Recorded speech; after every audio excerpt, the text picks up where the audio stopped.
ওই ওই ক্যাডা রে, আমার পুকুরে কচু শাক তুলছিস ক্যাডা?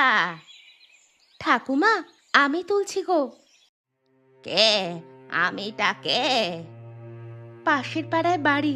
ঠাকুমা, বাড়িতে যে রান্নার কিচ্ছু নেই, গরিব মানুষ আমি, তাই এই শীতে একটু কচু শাক তুলতে এসেছি। তুই এটা ঠিক করলি না। আমাকে জিজ্ঞাসা না করে আমার পুকুরে শাক তুলছিস?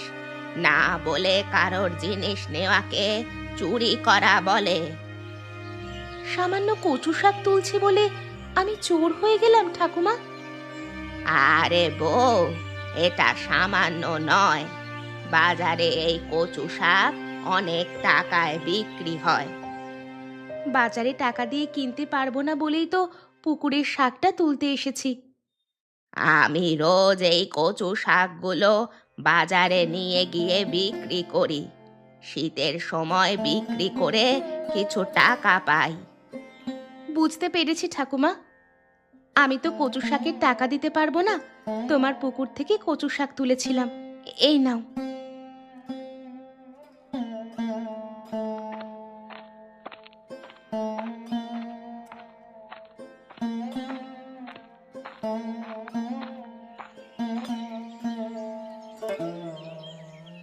ঠাকুমা, তোমার কচু শাক কত করে? আরে, আমার পুকুর পাড় থেকে একজন বউ কচু শাক চুরি করছিল। আমি যদি না যেতাম, সব কচু শাকগুলো ও তুলে নিত। এইগুলো তুলেছিল। 10 টাকা দে বাবা, আর শাকগুলো নিয়ে যা। লক্ষ্য রেখো তোমার পুকুর, কেউ না কেউ তোমার পুকুর থেকে মাছও চুরি করে নেবে। ঠিক বলেছিস শ্যামা।